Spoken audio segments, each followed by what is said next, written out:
Official David Tafuri. David, you know, you have John Kirby saying that he thinks the residents are going out, show the satellite images, and that the Russian tanks are moving in. It feels like we're getting closer to something, maybe a major onslaught. What do you believe?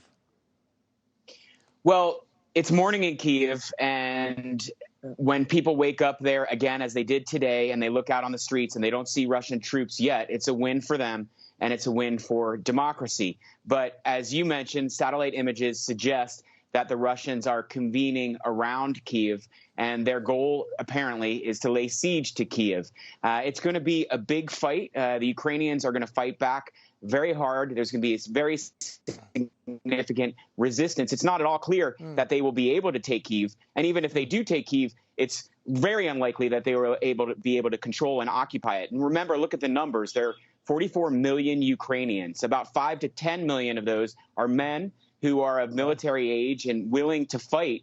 And even with a bigger army, Russia does not have enough to occupy Ukraine or occupy really even any of the big cities in Ukraine. And the Ukrainians have had over 2 weeks now to prepare for this. So many people have gotten weapons. Many people have taken positions and buildings around Kyiv. So this would be an insurgency if the Russian troops go into Kyiv. And I expect the Russians would take significant losses. Right. And it's interesting you say that, because I know a lot of analysts have said they believe that when they encircle the capital of Kyiv, they'll try to choke off the supply lines and maybe force a starvation surrender of some sort, certainly fire in missiles. You're saying you believe they will go in with ground forces for urban warfare?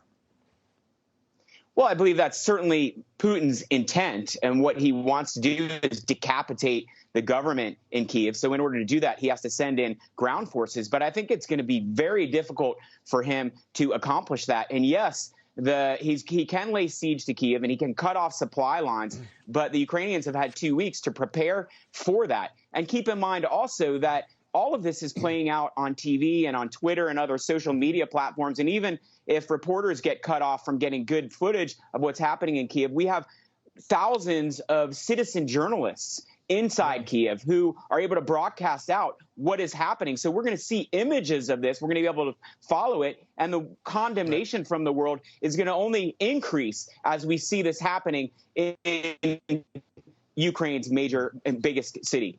I found it fascinating today because the State Department, David, was asked what happens if the Zelensky government falls. And Ned Price said this. Watch. We have been in close consultations with President Zelensky, with others in his government. We know that they have undertaken the appropriate planning, and I think I'll leave it at that.